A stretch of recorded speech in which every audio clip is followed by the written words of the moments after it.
आजादी का अमृत महोत्सव।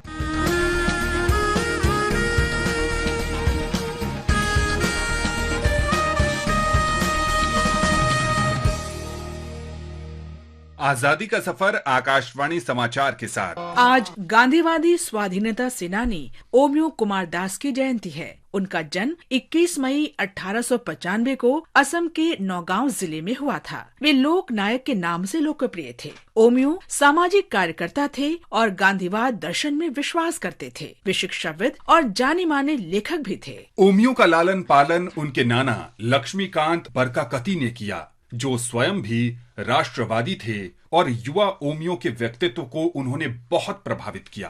कुदूर कन्ना को गुजारे पारा बारो भूया आही सीले। ओमियो जब तेजपुर हाई स्कूल में पढ़ रहे थे तो 1905 में बंग भंग आंदोलन में शामिल हो गए। उन्होंने राष्ट्र की आवश्यकता के लिए धन जुटाने के उद्देश्य से मजदूरी भी की। उनकी राष्ट्रवादी भावना को कॉलेज जीवन में और मजबूती मिली जब कांग्रेस के कलकत्ता अधिवेशन में उन्होंने गांधी जी, सुरेंद्र नाथ बैनर्जी, एनी बेसेंट और अन्य हस्तियों के भाषण सुने।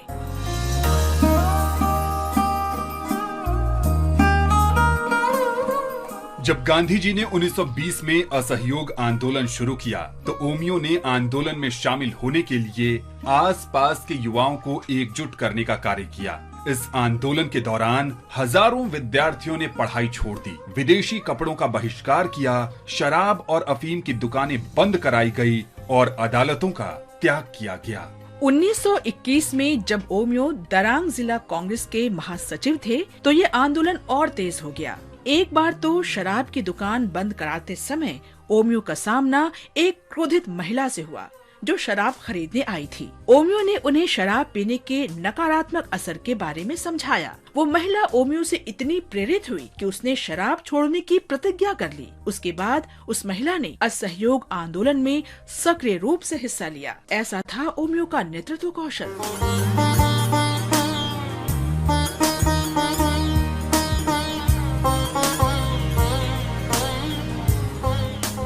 जब गांधी जी ने 1930 में सविनय अवज्ञा आंदोलन शुरू किया तो ओमियो ने स्वयं ही युवाओं को एकजुट करने की जिम्मेदारी संभाली। स्वाधीनता संघर्ष में भाग लेने के कारण उन्हें कई बार जेल जाना पड़ा। ओमियो को 1937 में असम विधानसभा के लिए चुना गया। उन्होंने संविधान सभा के सदस्य के रूप में भी सेवा की। श्रम मंत्री के रूप में ओमियो ने असम के चाय बागान कामगारों के लाभ के लिए चाय बागान कामगार भविष्य निधि की शुरुआत की। शिक्षा मंत्री के रूप में उन्होंने बुनियादी शिक्षा की परिकल्पना के साथ शिक्षा प्रणाली में सुधार किया।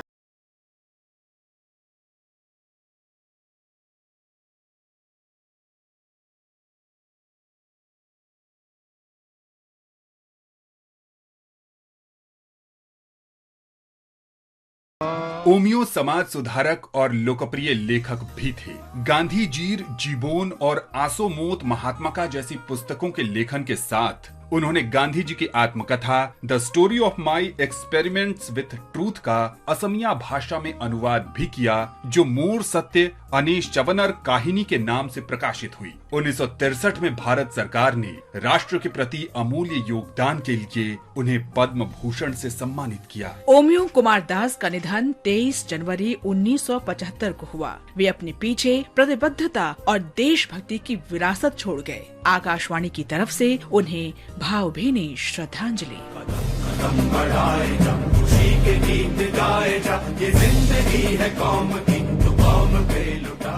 आज हम थाला सिंह को भी स्मरण कर रहे हैं। वे हिमाचल प्रदेश के मंडी के निवासी थे। थाला सिंह ब्रिटिश भारतीय सेना में सैनिक थे। दूसरे विश्व युद्ध के दौरान थाला सिंह मलाया में आजाद हिंद फौज में शामिल हो गए और हवलदार के रूप में सेवाएं दी। बर्मा के मोर्चे पर 21 मई 1944 को अंग्रेजों से युद्ध के दौरान थाला सिंह वीर गति को प्राप्त हुए। भारत माँ के महान सपूत को शत शत नमन।